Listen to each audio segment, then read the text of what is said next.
On behalf of Motti and I, thanks for coming along. Really appreciate it, and thanks to the Irish Architecture Foundation for hosting us here tonight. So, Niall Mccullough, architect and author, is just going to say a few words about the book. Before he does, I'll just say that the building is very special to him, because Mccullough Oldham bred life into this building the last few years ago. I completely renovated from the shell. Actually, not too much with the history of the building. It's a shell. So it's very special to them, and it's also very special to myself and Motti, because we had our wedding here a couple of years ago.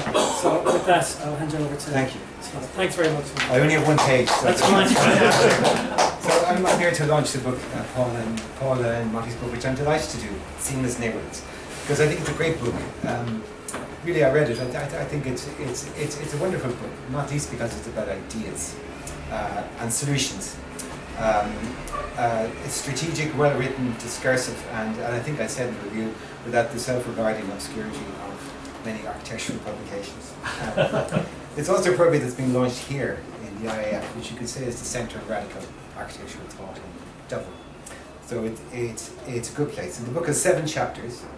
And in homage to that, I, in my own way, though I expect my wanderings will be equal to the weaving of fact and observation in the book, I'm going to stick to that. It's not a competition, so I'll give it a go, anyway, like that. So the first point is not about the book, it's about the people. You can say things in a small city like Dublin because individuals make a difference, and you miss Paul and Motti's dual expertise in planning and in architecture, their energy, their commitment, and their intelligent commentary in a place where informed commentary is seen in the ground generally, and practically bald in terms of planning and architecture. And so they're peerless in deciphering how cities work and describing the broken, invented world of modern urban life. But I think on the other hand, moving your life somewhere new is a radical and interesting thing to do. It takes the same energy and expertise somewhere else, where it collides with a new reality and delivers fresh ideas and makes links, new means of sort of communication.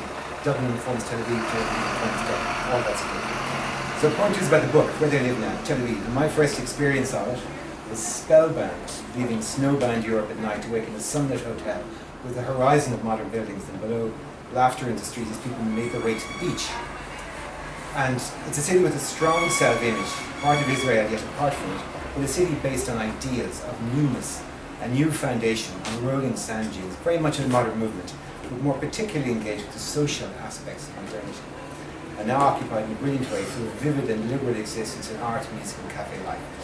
In 7 chapters, the book pushes into that perception, which was my perception and the perception of many of its inhabitants, seeking the energy of the city itself, exploring its wider context, and turning their observations into ideas for change, in what I thought was a model of objective and small p political proposals.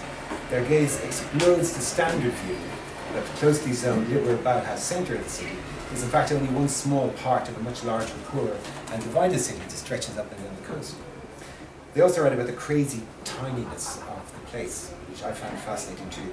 The Alice-like gap between huge meaning and minute distance, where the 40 days in the desert, as Valerie and I discovered, is effectively a journey from here to Ranelagh. And the distance between some of the stations to cross in Jerusalem is the length of this building, tiny. And it means geographies sit on top of one another, and the book explores the absolute closeness of the West Bank, the surreal nature of travel, how the creepless settlement over the Green Lines become normalised, how new roads link and unknit, and how the occupants of Tel Aviv use a structure sustained by political policy and are less isolated from the rest of Israel than they might think.